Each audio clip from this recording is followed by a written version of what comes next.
발길을 밝히 보이시니 주 앞에 빨리 나갑시다. 우리를 찾는 구주 예수 곧 오라 하시. 다시 한번 발길을 밝히 보이시니 주 앞에 빨리 나갑시다. 우리를 찾는 구주 예수 곧 오라 하시네. 죄악 벗은 우리 영혼이 기뻐 뛰며 주를 보겠네. 하늘에 계신 주 예수를 영원히 섬기리. 우리를 오라 하시는 말 기쁘게 듣고 순종하세. 구주를 믿기 지체 말고 속속히 나가세. 죄악 벗은 우리 영혼이 기뻐 뛰며 주를 보겠네. 하늘에 계신 주 예수를 영원히 섬기리. 주 오늘 여기 계시오니 다 와서 주의 말씀 듣세. 듣기도 하고 생각하니 참 들리시로다. 죄악 벗은 우리 영혼이 기뻐 뛰며 주를 보겠네. 하늘에 계신 주 예수를 영원히 섬기. 다시 한번 3절 찬양하겠습니다. 주 오늘 여기 계시오니 다 와서 주의 말씀 듣세. 듣기도 하며 생각하니 참 진리시로다. 죄악 벗은 우리 영혼은 기뻐 뛰며 주를 보겠네. 하늘에 계신 주 예수를 영원히 섬기. 편찮는 주님의 사랑과 거룩한 보혈의 공로를 우리 다 찬양을 합시다. 주님을 만나볼 때까지 예수는 우리를 깨끗게 하시는 주시니 그의 피 우리를 눈보다 더 희게 하셨네. 우리를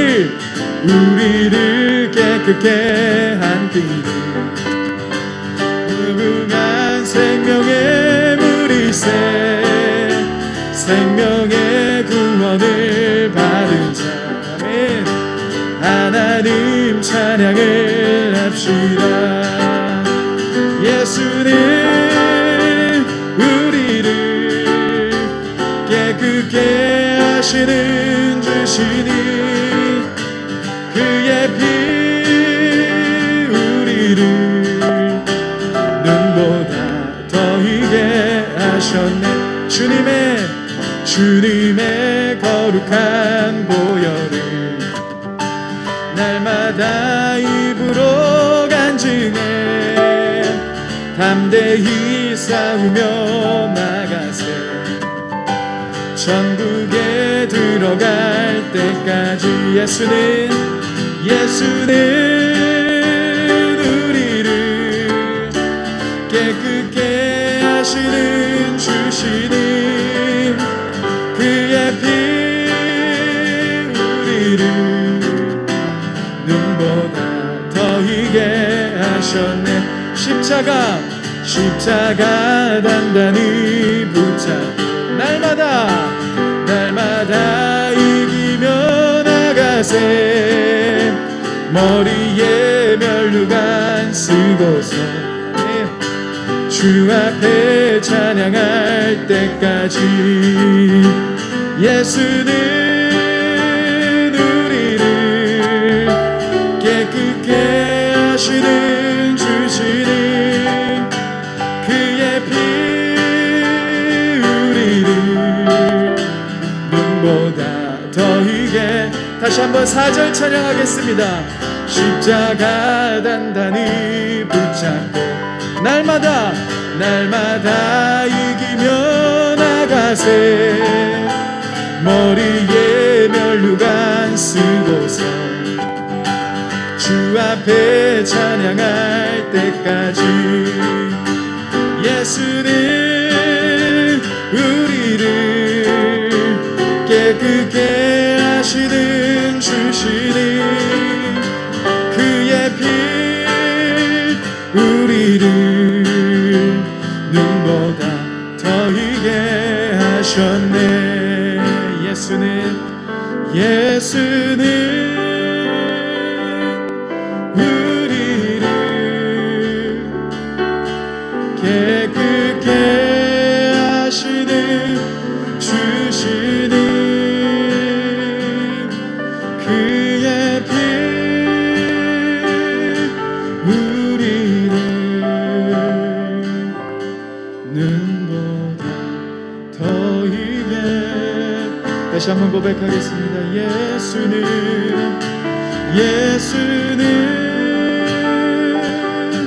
우리를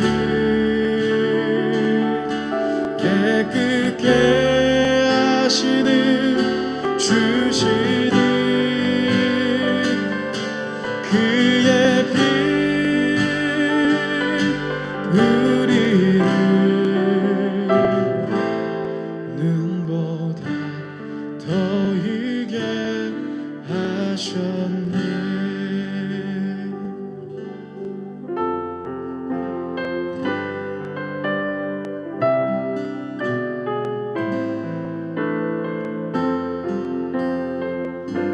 우리 함께 찬양하며 나아갔으면 좋겠습니다.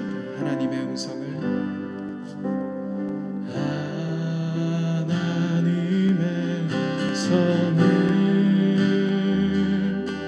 듣고자 기도하며 귀를 기울이시고 내 기도를 들어주신다네. 깊은 웅덩이와 수렁에서 끌어주시고 나의 발을 반석 위에 세우시사 나를 튼튼히 하셨네. 새 노래로 부르자 랄라라. 하나님께 올릴 찬송을 새 노래로 부르자.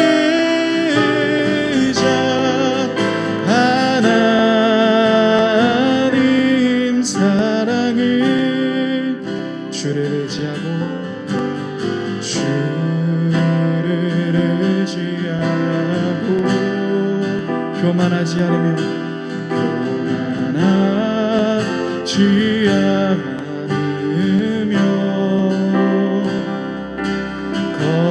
거짓에 치우치지 아니하며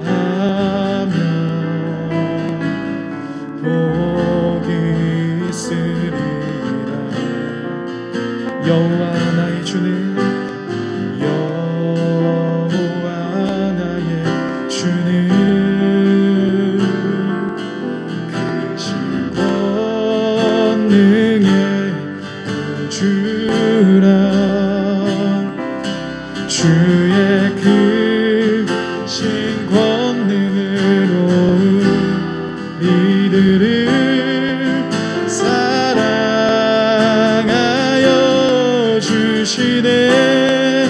새 노래로 부르자 랄라라 하나님께 올릴 찬송을 새 노래로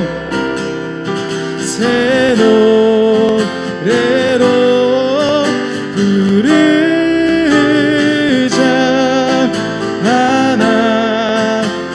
하나님 사랑을 내 맘에 힘에 겨워 내 맘이 힘에 겨워 지칠지라도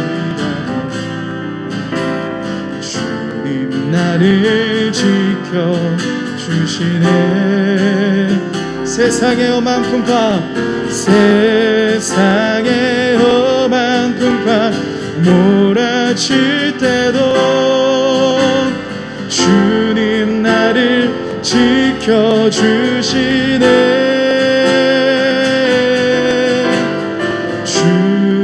주님은 나의 산소 주님은 나의 요새 주님은 나의 소망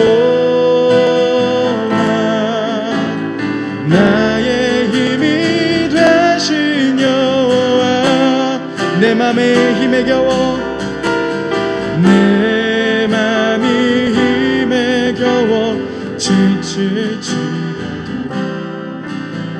주님 나를 지켜주시네 세상의 험한 풍파 몰아칠 때도 주님 나를 지켜주시네 주님은 나의 산소 주님은 나의 요새 주님은 나의 소망 나의 힘이 되신 여호와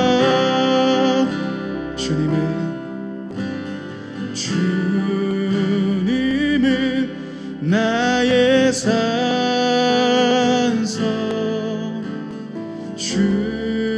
주님은 나의 요새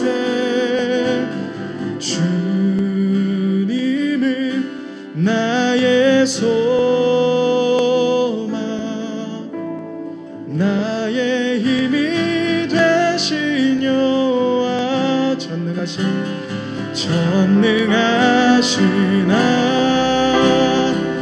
하나님 찬양 언제나 동일하신 주 전능하신 하나님 찬양 영원히 다스리 전능하신 하나님 전능하신 하나님 찬양 언제나 동일하신 주 전능하신 하나님 찬양 영원히 다스리네 전능하신 하나님 찬양 언제나 동일하신 주 전능하신 하나님 찬양 영원히 다스리네 다시 한번 고백하겠습니다. 전능하신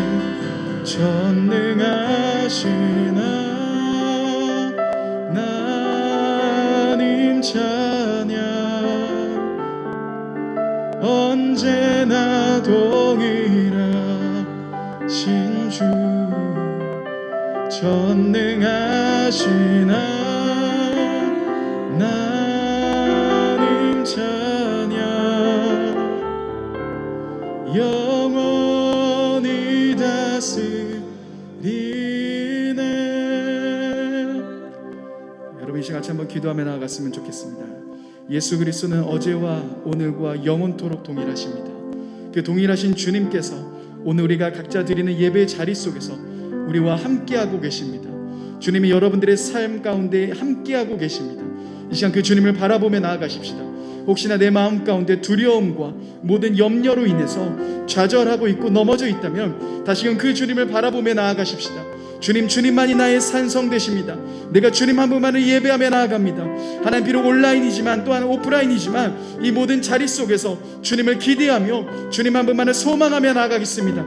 같이 한번 이 시간 같이 한번 기도하며 나아갔으면 좋겠습니다. 기도하시겠습니다. 주님, 우리 가운데 함께하여 주옵소서. 오 주님, 예수 그리스도는 어제와 오늘과 영원토록 동일하십니다. 그 동일하신 주님을 바라보며 나아갑니다. 하나님, 각자의 자리 속에서 주님을 높여드리며 주님 한 분만을 예배하며 나아갈 때 그 동일하신 주님께서, 그 신실하신 주님께서 우리와 함께하여 주옵소서. 우리 가운데 역사하여 주옵소서. 주님만을 기대하며 나아갑니다. 주님만을 소망하며 나아갑니다. 주님, 혹시나 우리들의 모든 염려로 인해 두려움으로 인해서 하나님 좌절하고 있을지라도 주님, 다시 한번 우리의 소망 되신 주님을 바라봅니다. 오 주님만을 바라보며 나아갑니다. 주님만을 예배하며 나아갑니다. 우리의 전부가 되신 주님을 기대하며 나아갑니다. 오 주님 임하소서. 오 주님 함께하여 주옵소서.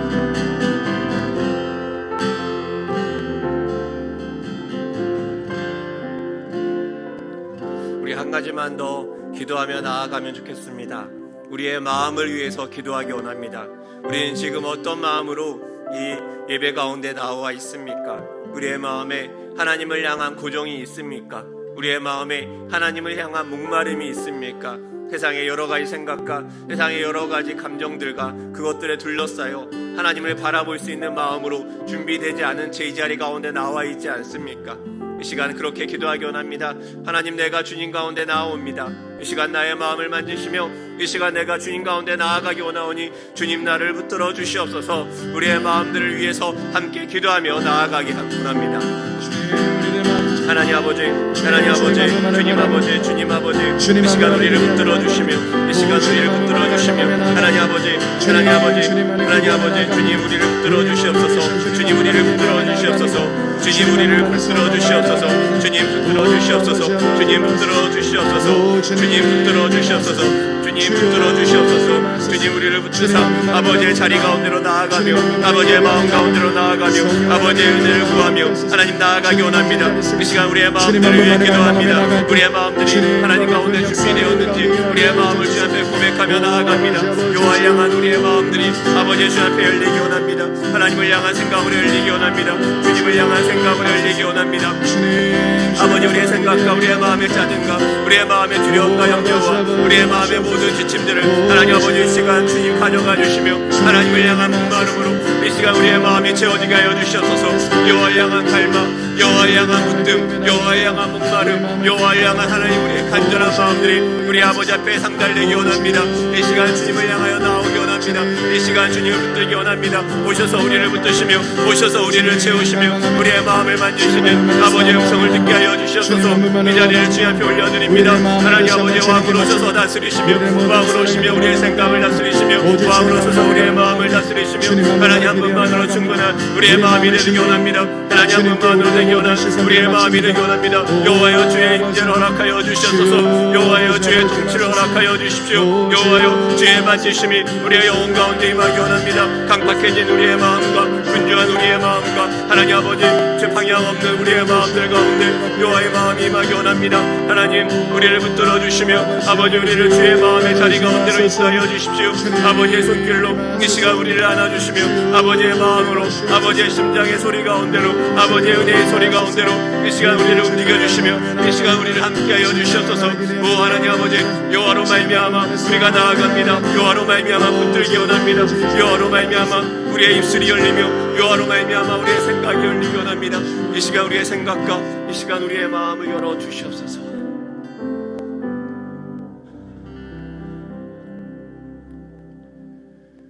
하나님 아버지 이 시간 우리가 주 여호와 앞으로 나아갑니다. 우리의 마음에 많은 허탄함들과 우리의 마음의 방향을 잃어버린 감정들과 우리의 생각 안에 하나님이 아닌 다른 것들로 채워졌던 그 모든 것을 이 시간 주님 제하여 주시옵소서. 하나님 우리가 여호와의 얼굴을 구하며 하나님 앞에 섭니다. 주님 이 시간 우리를 만져 주시옵소서. 하나님의 영으로 충만히 우리를 붙들어 주시옵소서. 그리하여 여호와의 생각과 여호와의 마음과 여호와의 진리가 이 시간 우리를 주장할 수 있도록 주님 붙들어 주시옵소서. 하나님 이 시간 우리의 생각들 속에 주의 십자가가 높이 들리기 원합니다. 지친 우리의 감정들 속에 여호와로 인한 소망이 가득하기를 원합니다. 방향 없는 우리의 생각들 가운데 십자가의 길만 제자의 길만 가득히 우리 가운데 펼칠 수 있도록 주님 이 시간 우리 가운데 은혜 내려 주시옵소서. 주님께 영광과 찬양을 올려드립니다. 감사드리며 예수님의 이름으로 기도합니다. 아멘.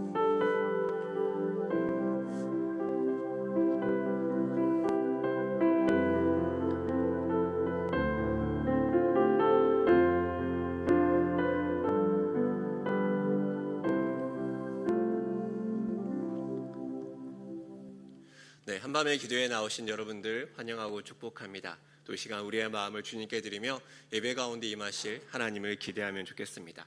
우리 이번 주 학가다 말씀 3번 읊조리며 말씀을 마음에 먼저 새기며 나아가도록 하겠습니다. 잠언 8장 17절 말씀. 나를 사랑한 자들이 나의 사랑을 입으며 나를 간절히 찾는 자가 나를 만날 것이니라. 잠언 8장 17절 말씀. 잠언 8장 17절 말씀. 나를 사랑한 자들이 나의 사랑을 입으며 나를 간절히 찾는 자가 나를 만날 것이니라. 잠언 8장 17절 말씀. 잠언 8장 17절 말씀. 나를 사랑한 자들이 나의 사랑을 입으며 나를 간절히 찾는 자가 나를 만날 것이니라. 잠언 8장 17절 말씀. 아멘. 네, 오늘 하나님께서 우리에게 주시는 말씀은요, 구약 학개서 말씀입니다. 학개서 1장 1절에서 11절까지의 말씀입니다. 하나님의 말씀 제가 가진 성경책으로 구약 1310면에 있습니다. 학개서 1장 1절부터 11절까지의 말씀을 제가 봉독하도록 하겠습니다. 다리오 왕 제2년 6째 달 곧 그 달 초하루에 여호와의 말씀이 선지자 학개로 말미암아 스알디엘의 아들 유다 총독 스룹바벨과 여호사닥의 아들 대제사장 여호수아에게 임하니라. 이르시되 만군의 여호와가 이같이 말하여 이르노라. 이 백성이 말하기를 여호와의 전을 건축할 시기가 이르지 아니하였다 하느니라. 여호와의 말씀이 선지자 학개에게 임하여 이르시되 이 성전이 항폐하였거늘 너희가 이때 판벽한 집에 거주하는 것이 옳으냐. 그러므로 이제 만군의 여호와가 이같이 말하노니 너희는 너희의 행위를 살필지니라. 너희가 많이 뿌릴지라도 수확이 적으며 먹을지라도 배부르지 못하며 마실지라도 흡족하지 못하며 입어도 따뜻하지 못하며 일꾼이 삭을 받아도 그것을 구멍 뚫어진 전대에 넣음이 되느니라. 만군의 여호와가 말하노니 너희는 자기의 행위를 살필지니라. 너희는 산에 올라가서 나무를 가져다가 성전을 건축하라. 그리하면 내가 그것으로 말미암아 기뻐하고 또 영광을 얻으리라. 여호와가 말하였느니라. 너희가 많은 것을 바랐으나 도리어 적었고 너희가 그것을 집으로 가져갔으나 내가 불어버렸느니라. 나 만군의 여호와가 말하노라. 이것이 무슨 까닭이냐. 내 집은 항폐하였을 때 너희는 각각 자기의 집을 짓기 위하여 빨랐음이라. 그러므로 너희로 말미암아 하늘은 이슬을 그쳤고 땅은 산물을 그쳤으며 내가 이 땅과 산과 국물과 새 포도주와 기름과 땅의 모든 소산과 사람과 가축과 손으로 수고하는 모든 일에 한재를 들게 하였느니라. 아멘. 네, 저 혼자 봉독을 하니까 숨이 찹니다. 네, 마스크 쓰고 앞에 쓰는 게 참 쉽지 않은 것 같습니다. 주일날 담임 목사님이 3번이나 또 말씀 전하시는 게 얼마나 구역인지 또 조금은 알게 되는 것 같습니다. 네, 피곤한 또 한 주의 시간을 보내고 또 한밤에 하나님 앞에 나오신 여러분들 정말 진심으로 환영하고 축복합니다. 또 이 자리에 함께 하신 분들은 한번 눈인사 서로에게 해주시고, 가정에서 함께 하신 분들은 옆에 있는 가족과 한번 잘 왔습니다 한번 인사해 주실까요? 네, 감사합니다. 이렇게 또 함께 예배를 드리는 것도 기쁨인 것 같습니다. 지난 재림절 우리는 스가랴를 통해서 포로 귀환 이후 이스라엘에 처했던 상황과 환경 어땠는지 대략적으로 볼 수 있습니다. 오늘의 학계는 스가랴의 그 선포가 있기 바로 얼마 전에 있었던 글입니다. 사실은 학계의 이 선포로 인해서 귀환한 이스라엘의 방향성에 전환이 있었습니다.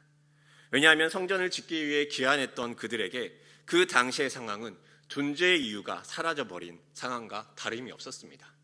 성전을 짓기 위해 왔지만 성전을 지을 수 없었던 그 당시의 상황입니다. 그랬던 이스라엘에게 학계가 선포한 것은 무엇입니까? 그리고 그 학계의 선포로 오늘을 살아가는 우리에게 다시 말씀하시는 하나님의 의미는 무엇일까요? 예전에 포기하지 마 이런 말을 정말 많이 한 적이 있습니다. 그때 여러분들 많이 들어보셨을 것입니다. 그 오래된 말로 이런 말 있죠. 포기는 김치를 셀 때나 쓰는 말이야. 이렇게 어른들이 주로 얘기합니다. 이 말에 반응하신다면 어른입니다. 그리고 당시 음료수에는 이런 문구도 있었습니다. Never give up. 절대 포기하지 마. 이런 얘기입니다. 이런 말들에 따라오는 그림 하나가 있습니다. 혹시 여러분들 이 그림들 한번 보셨을 것입니다. 한번 그림을 한번 보여주실까요? 네, 이 그림을 보신 적이 있을 건데요. 이 그림은 좀 이상한 그림입니다. 뱁새가 늘 하던 대로 먹잇감인 개구리를 발견하고 그리고 긴 부리로 개구리를 입에 넣습니다. 이제 무엇이 남았습니까? 삼키면 끝나는 것입니다. 이제 뱁새의 위액 속에서 개구리는 사라지게 됩니다. 이때 개구리가 선택할 수 있는 것은 무엇이 있을까요? 그저 잠시 버둥거리다가 얌전히 죽음을 기다리면 됩니다. 이게 우리 대다수의 모습입니다. 절대 포기하지 마 말하며 이 그림이 화제가 되었던 이유는 어디에 있을까요? 개구리의 저 불끈진 오른손이 보이십니까? 개구리의 그 불끈진 오른손은 무엇을 하고 있냐면 뱁새의 목을 조르고 있습니다. 여기에서 개구리의 표정은 보이지 않습니다. 어쩌면 개구리는 그 뱁새의 입속에 들어가서 정말 힘든 냄새를 참을 수도 있습니다. 그런데 뱁새의 표정은 너무 자세히 보입니다. 어떻습니까? 먹고 배부른 뱁새의 표정입니까? 오늘 이스라엘의 모습은, 네, 이제 저를 보여주셔도 됩니다. 오늘 이스라엘의 모습은 이 불끈진 오른손이 없는 뱁새의 입속으로 들어간 개구리의 모습과 똑같을 수 있습니다. 이제 모든 것이 끝났어. 이제 모든 것이 우리는 끝장이 났어. 이렇게 생각하고 조용히 뱁새의 위장 속으로 들어갈 준비를 하고 있을 그 상황일 수 있습니다. 그런데 오늘 그 개구리로 하여금 뱁새의 목을 잔뜩 강하게 움켜쥐게 만드는 하나님의 음성이 있습니다. 이 학계의 말씀입니다. 사실 포로였던 이스라엘이 다시 예루살렘으로 돌아온 것 자체가 거의 기적에 가깝습니다. 말이 안 되는 것입니다. 세상에 어떤 나라가 포로로 잡은 백성들, 그리고 노예로 이미 나라가 잊혀져가는 그 시간이 지난 그 노예를 자신의 고국으로 돌려보내는 것이 가능합니까? 그리고 이미 그 시간이면 새로운 나라에 적응이 다 되어서 이미 그런 대로 살아가고 있습니다. 아무리 왕이 돌아가라 이렇게 말한다고 할지라도 자기 고향으로 돌아갈 사람도 없을 것입니다.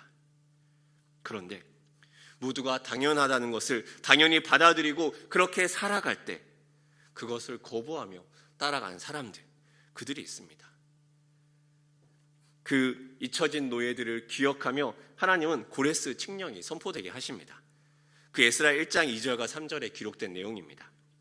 바사왕 고레스는 말하노니 하늘의 하나님 여호와께서 세상 모든 나라를 내게 주셨고 나에게 명령하사 유다 예루살렘에 성전을 건축하라 하셨나니 이스라엘 하나님은 참 신이시라.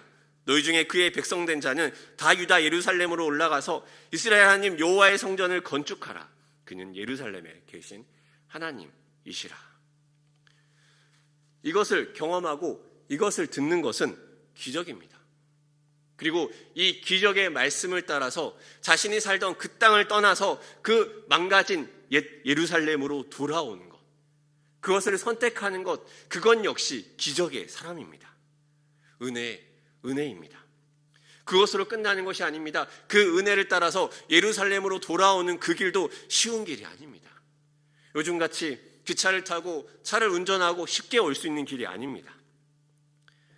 그들이 떠나는 그 길은 현실 그 자체입니다.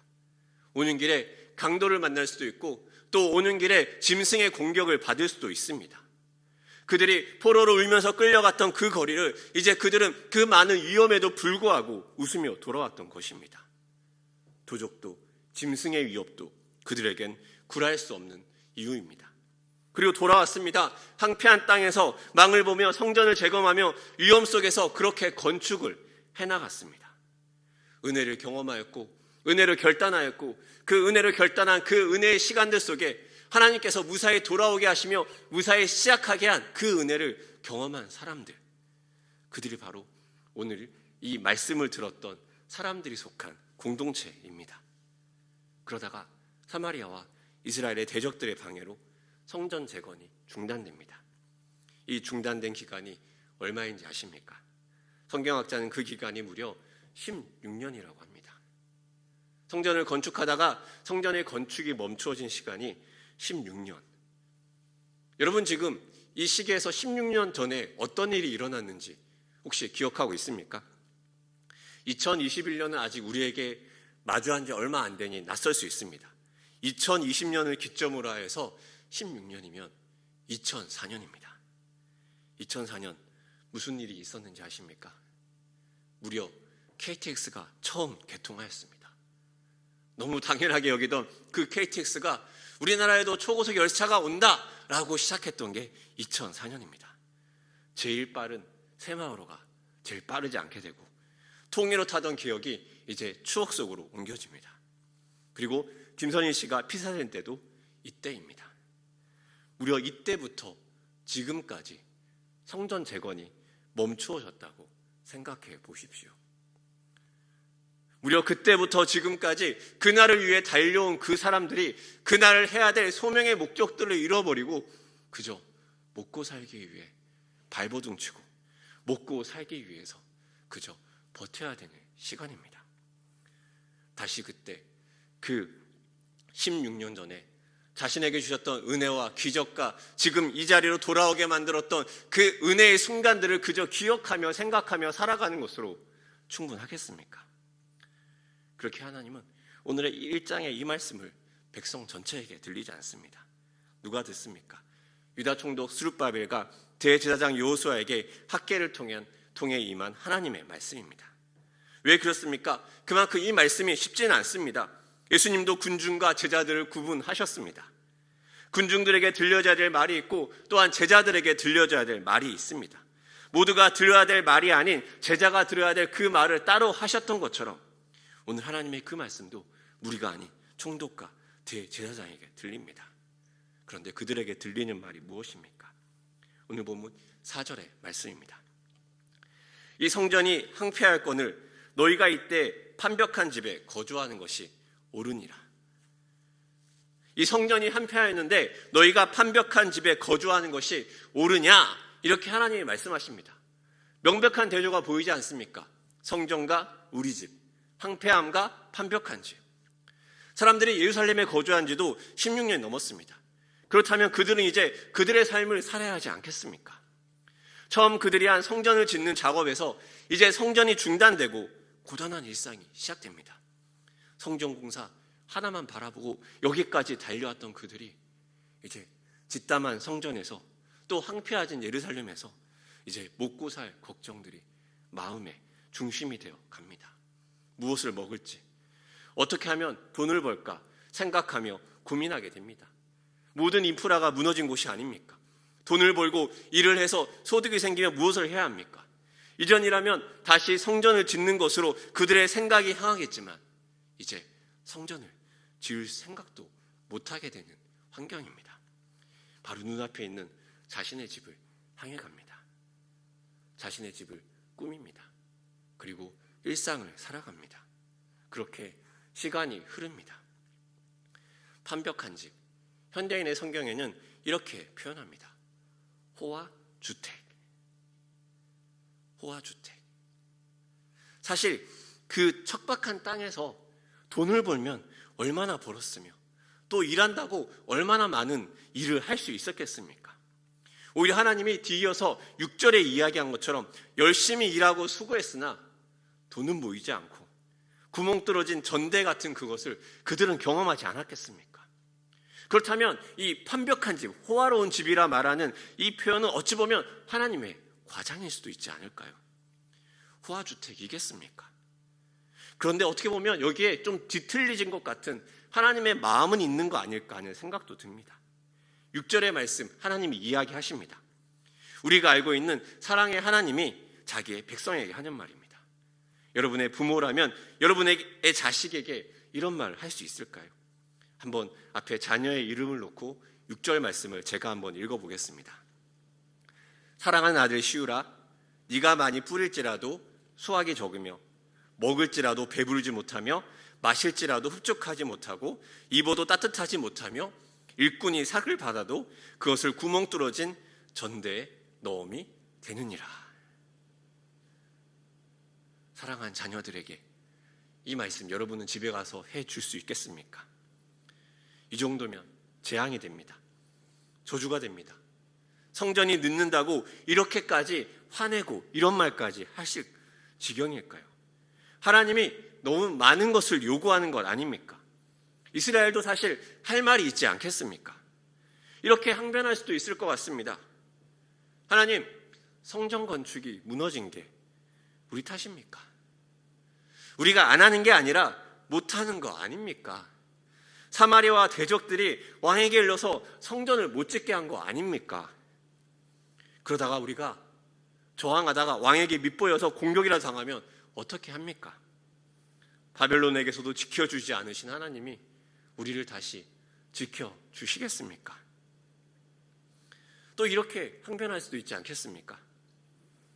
하나님, 우리의 삶은 생각해 보셨습니까? 얼마나 삶이 어려운지 아십니까?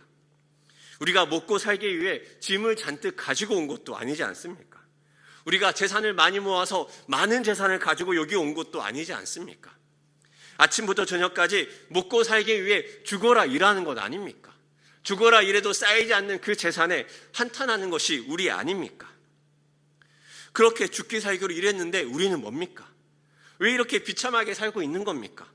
우리를 비참하게 살기 위해 하나님께서 우리를 부르신 겁니까? 그런데 지금 성전 건축이라니요. 지금 그게 말이 됩니까? 여러분은 하나님과 이스라엘 백성 중 누구의 마음이 더 잘 이해가 가십니까? 하나님과 이스라엘 백성 중 누구의 말에 더 마음이 움직이겠습니까? 하나님도 백성도 무엇을 말하고자 하는지는 잘 알겠습니다. 이해가 됩니다. 그런데 이 현실의 벽 앞에서 무엇을 할 수 있겠습니까? 오늘의 이 본문들을 읽으면서 자꾸 우리 성도님들이 생각납니다. 코로나 2단계에서 아니 1.5단계에서 2단계로 다시 2.5단계로 올라가며 성도들의 생업에 어려움을 겪는 이야기를 듣게 됩니다. 카페를 하신 분들이 테이크아웃으로만 팔아야 된다고 이야기합니다. 여름에 아이스 아메리카노는 몰라도 누가 뜨거운 커피를 많이 포장해 가겠습니까? 라고 생각했는데 요즘 젊은 사람들은 얼죽아라고 얘기합니다. 무슨 말인지 아십니까? 얼죽아. 얼어 죽어도 아이스 아메리카노. 학원은 또 문을 닫아야 합니다. 그리고 하나님 앞에 예배하며 나아가야 될 교회는 또 어려움을 겪습니다. 또 누군가는 생업에 어려움을 겪습니다. 누군가는 이럴 때 이런 말을 합니다. 그래도 월급쟁이가 낫지. 하지만 회사에서는 경영의 어려움이라는 정가의 보도를 꺼내들며 정리해고를 시작합니다. 이미 앞둔 그 정년을 앞두고 은퇴하시는 분들의 이야기도 성도님에게 듣습니다. 회사가 어렵다는데 누가 무슨 말을 합니까? 회사가 어렵다는데 월급 까이는 거야. 감지덕지 아닙니까? 예배가 온라인으로 전환됩니다. 예배를 인도하는 쪽도, 예배를 영상으로 드리는 쪽도 쉽지 않습니다. 마스크를 쓰고 설교를 하고 기도회를 합니다. 한 번은 주일 예배 인도를 하다가 정말 죽을 만큼 숨이 찬 적이 있습니다. 오늘 아까도 거의 거기에 버금갔습니다. 그날따라 본문도 길었습니다. 머릿속에 생각이 많아집니다. 쉬다가 읽을까? 잠시 마스크를 내려놔서 숨이라도 한번 편하게 쉴까? 그 어느 것도 마땅치 않아 보입니다. 그때 생각납니다. 죽으면 죽으리라. 정말 죽을 뻔했습니다. 숨이 막혀서 혼자 죽을 뻔했습니다. 또 표정과 몸짓으로 이렇게 표현을 하고 성도들이 어떻게 느끼는지 표정과 몸짓을 보면서 또 설교의 수위를 조절해야 되는데 저의 표정과 저의 몸짓도 보여드리는데 한계가 있고 성도님들은 그저 아무 표현도 보이지 않습니다. 듣는 사람의 표정을 읽지 못하니 설교하는 사람도 쉽지 않습니다. 지금처럼 오프라인과 온라인을 같이 하니까 제 눈은 카메라를 향해야 되는지 오신 성도님들을 향해야 되는지 갈 길이 있습니다. 또 우리 교회가 1000명이 넘는 교회인데 우리 교회가 이 작은 인원으로 예배드리니 정말 작은 교회 같다는 생각도 듭니다. 아니 한국교회가 세계에서 큰 교회고 한국교회가 세계에 정말 하나님 앞에 은혜로 나아갔던 그런 한국교회인데 마치 선교지에 있는 것이 지금 한국교회처럼 느껴지기도 합니다. 예배드리고 싶습니다. 함께 예배드리고 함께 열정을 내고 함께 뜨겁게 기도하고 싶습니다. 그리고 이 생각들이 위축됩니다. 지금이 어떤 세상인데. 그리고 조금씩 온라인에서도 사라지는 분들이 있습니다. 그런데 우리의 상황은 어떻습니까? 성도님에게 예배하러 교회 좀 오세요 라는 말도 쉽게 하지 못하는 사역자의 비참함이 무엇인지 여러분 아십니까? 지난주 첫 오프라인으로 15명을 주일 예배에 신청받습니다. 제가 맡은 2대 지파부터 시작했습니다. 많은 고민을 하게 됩니다. 많이 와도 걱정, 너무 안 와도 걱정. 기도합니다. 하나님 15명 맞춰주세요. 성도들에게 편안히 묻기도 쉽지 않습니다. 가정에 어려움은 없으신지, 경제적인 것은 괜찮은지, 아이들과의 관계는 괜찮은지, 하나님 앞에 예배는 어떻게 드리는지, 그 하나님과 관계는 어떤지 물어보기 쉽지 않습니다. 이 코로나 기간에 가끔 빈 예배당에서 녹화를 하고 가만히 앉아 있을 때가 있었습니다. 마치 환영처럼 이곳에서 사람들이 꽉 차고 예배하고 기도하던 때가 생각납니다. 이 자리에 누가 앉았고 이때 우리가 어떻게 기도했고 마치 환영처럼 제 마음속에 지나갑니다. 그리고 금세 허망해집니다. 무엇이지? 기억을 더듬으며 그때 예배 드리던 분들의 얼굴을 떠올리기도 합니다. 그리고 그런 생각이 듭니다. 지금 그분들은 어디에 계시지?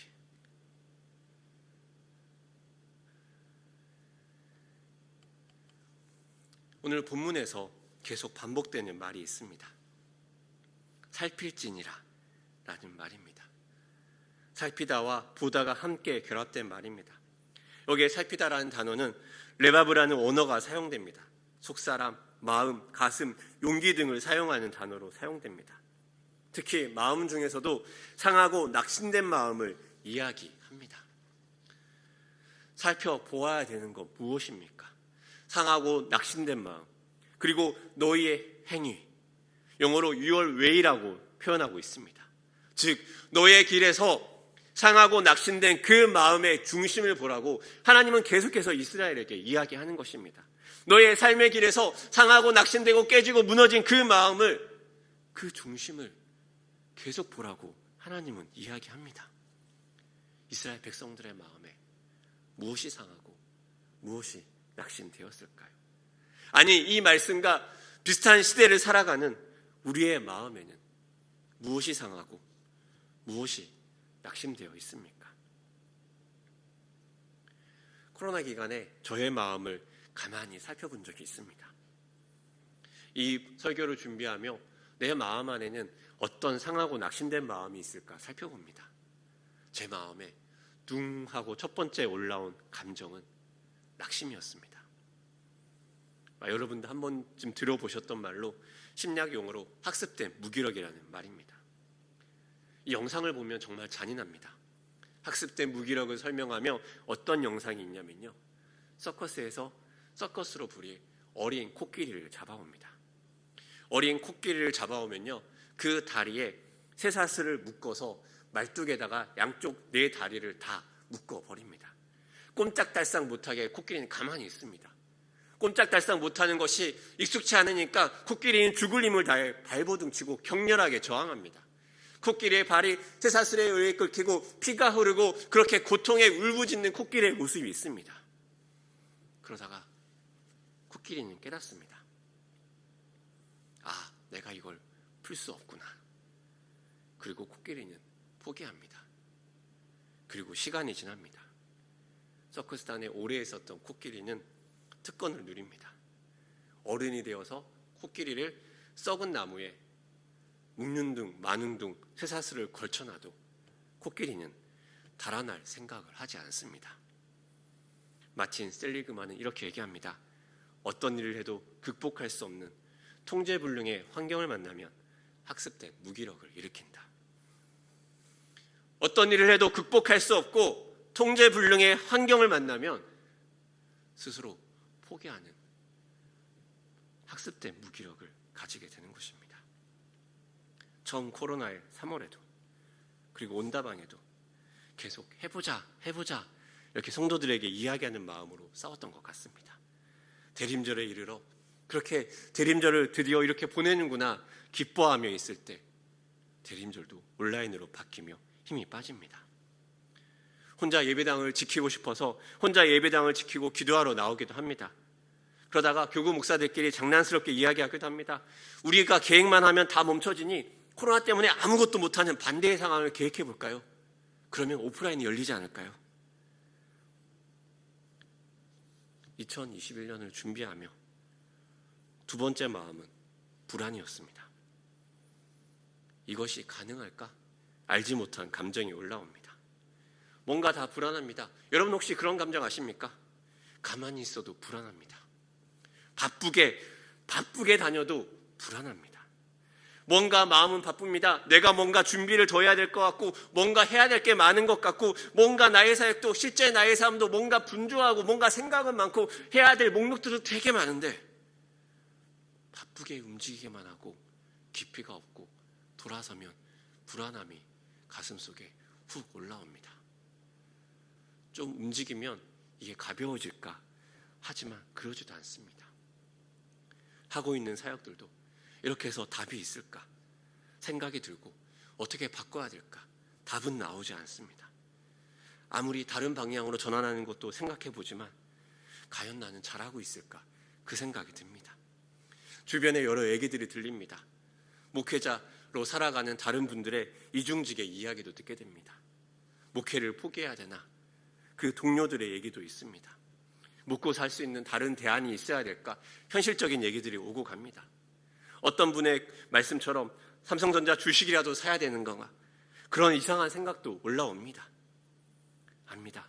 헛된 불안입니다. 헛되기에 더 불안합니다. 그 말씀이 생각나지 않습니까?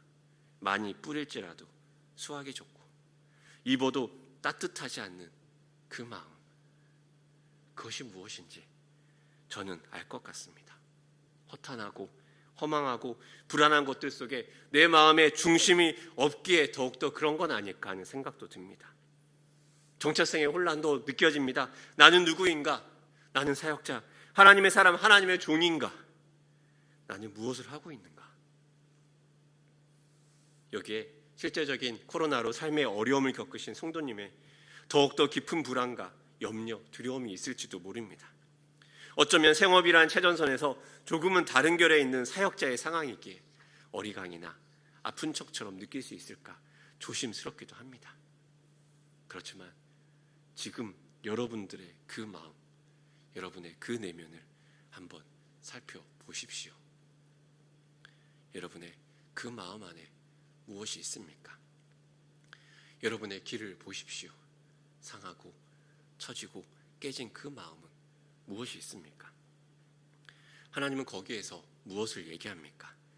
오늘 8절의 말씀입니다. 8절의 말씀, 너희는 산에 올라가서 나무를 가져다가 성전을 건축하라. 그리하면 내가 그것으로 말미암아 기뻐하고 또 영광을 얻으리라. 여호와가 말하였느니라. 하나님이 해답처럼 얘기합니다. 나무를 가져다가 성전을 건축하라. 이 말을 들으면 생각할지 모릅니다. 또다시 성전인가? 그런데 하나님 표현이 이상합니다.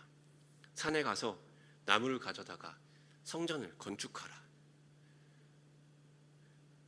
당시 이 말씀을 듣던 사람들은 다시 뭐라고? 이렇게 물었을지도 모릅니다. 산에 가서 나무를 가져다 성전을 건축하라고? 성전이 무엇으로 만들어졌습니까? 레바논의 백향목입니다. 이 백향목을 얻기 위해서 레바논에서 벌목하며 때를 엮어 보냈던 그 나무 아닙니까? 장엄한 권세와 영광, 위엄을 상징하던 그 나무 아닙니까? 문둥병의 정결의식까지 사용되던 나무입니다. 즉 비싼 나무입니다. 즉 수입해와서 정성이 들어가는 나무입니다. 성전을 지을 때 그 재료와 방법까지 이야기하셨던 그 하나님이 오늘 이 성전이 멈추어지며 그 힘든 삶을 살아가는 그 백성들에게 이야기를 합니다. 산에 가서 나무를 가져다가 성전을 건축하라. 이것으로 충분한 겁니까? 하나님의 성전이 산에 가서 나무를 가져다가 건축하는 것으로 충분합니까? 산에 가면 무엇이 있습니까? 우리도 알고 있지 않습니까? 등 굽은 나무가 선산을 지킨다. 알고 있지 않습니까? 필요하고 좋은 나무는 멀리서 다 잘라가고 보잘것없고 쓸모가 없어지는 나무만 덩그러니 뒷산을 지키고 남아있지 않습니까? 그런 나무를 베어다가 그 거룩하신 하나님의 성전이라니요. 그 나무로 하나님의 집을 지으라니요. 우리가 얼마나 큰 영광을 위해서 이 길을 떠나 여기까지 와서 이렇게 살아가고 있는데 이제 와서 겨우 보잘것없는 그 나무로 보잘것없는 성전을 지으라니요. 이게 답이 되겠습니까? 이게 하나님에게도 백성에게도 답이 되겠습니까? 어쩌면 때로 우리가 세상적인 가치와 기준으로 하나님을 바라보는 것 아닌가 하는 생각을 할 때가 있습니다. 세상의 성공 기준으로 얼마나 화려하고 얼마나 성공적인 가치를 가지고 얼마나 성공적인 것을 이뤄내는 것을 가지고 하나님을 바라볼 때가 있습니다. 그리하여 이전의 영광과 이전의 큰 무언가를 우리가 먼저 생각할 때도 있습니다. 어쩌면 돌아온 스룹바벨의 성전에서 하나님은 백성의 수준에 맞는 성전을 생각하셨는데 이스라엘은 솔로몬의 성전과 같은 그 화려한 성전을 생각했을 수도 있습니다. 그렇다면 백성들은 하나님을 오해한 것입니다. 그렇다면 백성들 자신이 생각하는 스스로의 영광으로 하나님을 오해하고 하나님을 덮어버린 것입니다. 성전은 이스라엘의 중심입니다. 이스라엘의 죄악에서 하나님이 성전을 떠나셨고 그리고 다시 하나님은 이스라엘로 돌아오고 싶으셨습니다. 왜냐하면 이스라엘을 회복하기를 원하셨기 때문입니다.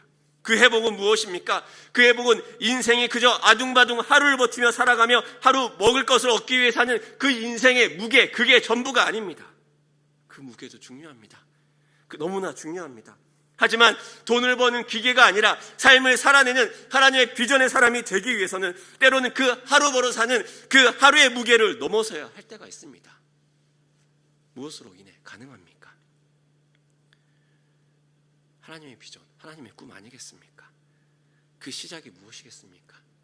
하나님의 성전, 하나님이 그 마음에 함께 하시고 하나님이 그 마음의 중심에서 내 안에 그 하나님이 거할 때 아니겠습니까? 성전을 건축하라. 이 말이 저에게는 다른 하나님의 표현처럼 들립니다. 내가 너희의 왕이 되어 함께하길 원한다. 내가 너희의 마음 안에 나를 위한 성전을 다시 준비하면 좋겠다. 먹고 살고 그러느라 바쁜 너희의 마음 속에, 너희의 마음 안에 나를 향한 하나님의 성전이 재건되기를 원한다. 그리하여 재건된 너희의 마음 안에 내가 들어가 내가 그곳에서 너희와 함께 예배하며 너희와 함께 거하기를 원한다. 그래요. 하나님의 왕이 되었던 그 삶으로 하나님은 돌이키기 원합니다. 그런데 백성은 오해합니다. 태빵 노인네를 대하듯이 하나님은 경제도 어려운데 무슨 큰 집을 원하시나? 아니, 하나님이 대체 생각이 있으시대? 이상한 가치관으로 하나님을 보고 하나님을 오해합니다. 하나님은 왜 같이 있고 싶어 합니까? 하나님이 그 작은 집으로 갇히실 분이십니까? 이스라엘 백성이 그 보잘것없는 성전을 짓지 않는다고 해서 하나님이 집이 없습니까? 아니지 않습니까? 성전은 누구를 위한 것입니까? 하나님보다 오히려 그 힘든 하루를 살아가며 오히려 힘든 하루를 견디는 이스라엘에게 더욱더 필요한 것 아닙니까? 바벨론으로 모든 것이 무너졌던 그 소망 없는 인생에게 더 필요한 것이 아닙니까? 하루를 그저 먹고 살고 버텨야 되는 그 소망 없는 인생에게 더 필요한 이스라엘에게 더 중요한 것 아니겠습니까? 먹고 사는 존재가 아닌 하나님을 예배하는 자로, 하나님을 예배하며 하나님의 제사장 나라로 부름받아 그 부름을 위해 살아가기 위한 그 한 사람 한 사람에게 더 필요한 것 아닙니까? 그 보잘것없는 성전에서 하나님은 영광을 얻습니다. 솔로몬의 성전에 미치지 못하는 그것이 영광이 되었을까요? 무엇이 하나님으로 하여금 영광받게 하였을까요? 하나님은 자신을 따르는 그 백성들로 인해 영광받는 거 아니겠습니까? 화려한 백향목과 화려한 금 장식보다 어렵고 힘들 때 자신을 따라 예루살렘으로 돌아오며 모든 사람들이 먹고 사는 것을 향해 따라갈 때, 자신이 먹고 살기조차 버거울 때 자신을 위해 나무를 하러 산으로 올라가는 그 백성의 뒷모습 속에서 하나님은 영광받지 않으시겠습니까? 그리고 하나님의 그 성전은 신약의 한 사람에게로 옵니다. 그리고 하나님의 성령이 거하시는 한 사람은 하나님의 한 몸으로 공동체로 이어집니다. 교회가 하나님의 몸이 되고, 그리고 하나님은 한 몸 된 그 교회로, 그 교회 안에서 하나님을 예배하는 것으로 하나님은 영광 받으십니다. 우리의 공동체 함께 예배하며 함께 하나님을 바라보는 것으로 하나님은 영광 받습니다. 그리고 여기 이제 우리의 삶이 있습니다. 코로나를 지나가고 있는 우리의 삶이 있습니다. 온라인으로, 그리고 주일 성수라는 것도 희미해지고 또 다른 의미가 필요해지는 우리의 삶이 있습니다. 건강과 안전의 문제로 교회에 오지 못하는 것이 양해가 되는 시대에 우리는 살고 있습니다. 그럴 수 있습니다. 특수한 상황입니다. 그렇게 이전처럼 화려한 섬김을 하거나 화려한 예배를 향해 헌신을 하는 것이 쉽지 않을 수 있습니다. 그렇지만 우리에게 여전히 남은 질문이 있습니다. 그렇다면 지금 이 시대에 내가 뒷산에서 나무를 해다 성전을 만드는 것 같이 하나님을 섬길 수 있는 것은 무엇이 있는가? 그러나 지금 이 시대에 내가 뒷산에 가서 나무를 해다가 다시 하나님의 성전을 건축할 수 있는 그 일과 같은 지금 내 삶에서 할 수 있는 일은 무엇이 있는가? 이전에 비하면 너무나 보잘것없어 보이지만 내가 하나님을 왕으로 모시며 하나님을 위해 할 수 있는 것은 무엇이 있을까? 코로나 시대 하나님의 몸된 교회를 위해서 내가 할 수 있는 것은 무엇이 있을까? 내 안에 거하시는 하나님을 위해 내가 할 수 있는 것은 무엇이 있을까? 이것이 우리에게 남은 질문입니다. 이 질문에 여러분의 대답은 무엇입니까? 이전 여러분의 헌신과 이전 여러분의 영광과 이전 여러분들이 느꼈던 그 화려했던 은혜와 다른 지금 여러분들이 할 수 있는 뒷산에 가서 나무를 해서 하나님의 성전을 건축하는 것 같은 보잘것없어 보이는 것 같은 여러분의 헌신은 무엇이 있습니까? 누군가는 매일의 온라인 예배를 준비하며 예배하는 것이 그것일 수도 있습니다. 귀찮아하며 그냥 누워서 핸드폰으로 쑥 들어오는 그것이 아니라 그럼에도 불구하고 마음을 가다듬으며 옷차림을 단정히 하며 하나님을 예배하는 그것일 수 있습니다. 또 누군가는 사람들을 연락하는 것조차 버거울 때 다락방 식구들을 챙기며 방학이니 괜찮아 그런 것이 아니라 여전히 함께하는 공동체를 경험하기를 원하며 사람들을 위해 기도하고 중보하는 그것일 수도 있습니다. 또 누군가는 하루 벌어 먹고 사는 것조차 버거운 이때에 재정의 왕되심을 선포하며 주님을 신뢰하며 하나님 앞에 나아가는 그것일 수도 있습니다.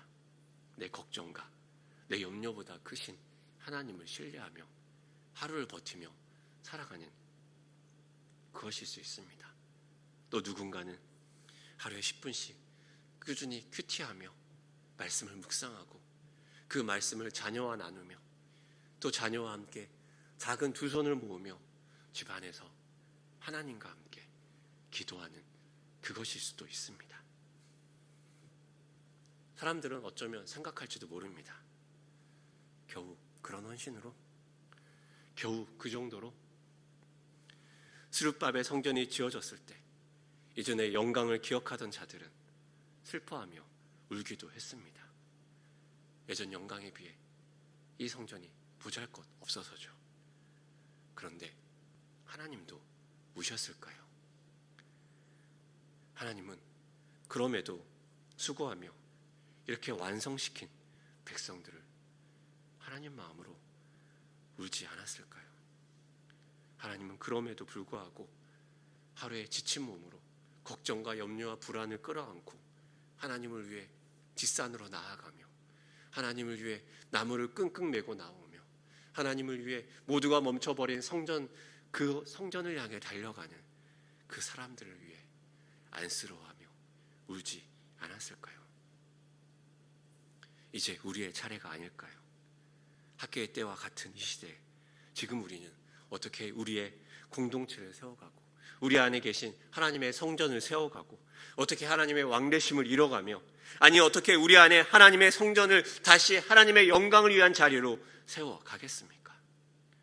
다시 온라인으로라도 예배하며 다시 하나님 앞에 놓친 경건의 무게를 다시 찾으며 다시 놓친 하나님 중심의 신앙을 다시 우리는 회복해야 되지 않을까요? 많은 사람은 이야기합니다. 코로나 시대라 안 됩니다. 그때 많은 사람은 이야기합니다. 성전 건축은 허락되지 않습니다. 우리는 이야기할 수 있습니다. 작은 산에 나무를 가져오는 그 보잘것없는 곳으로 하나님 앞에 나아갈 수 있지 않겠습니까? 보잘것없어 보이는 헌신으로 하나님을 섬기며 예배할 수 있지 않겠습니까? 이전만큼 화려하지 않고 이전만큼 크지 않지만 하나님이 기뻐하실 그 작은 헌신과 하나님의 왕되심을 섬기며 우리의 마음 안에 계신 하나님을 위해 우리가 할 수 있는 것들이 있지 않겠습니까? 모두가 함께 수고하고 모두가 함께 애써야 합니다. 그것이 쉽지 않게 먼저 그 일이 마음을 쓸 수 있는 스룹바벨과 여호수아에게 이 말씀이 선포된 것 아니겠습니까? 그리고 이것이 쉽지 않게 예배하며 헌신하며 또 한 주를 피곤하게 보내며 그럼에도 불구하고 하나님 앞에 나온 우리에게 먼저 선포되는 것 아니겠습니까? 이 일에 믿음으로 헌신하며 기도하며 나아가는 우리가 되기를 축복합니다. 이 일에 이 하나님의 질문 앞에 우리 각자가 고민하며 기도하며 하나님 앞에 삶으로 대답하는 우리 일산 충신의 성도님 한 분 한 분이 되기를 축복합니다. 안 될 수 있는 많은 이유가 있지만 그럼에도 불구하고 하나님을 향해 삶으로 대답하며 나아가는 여러분 되시기를 축복합니다.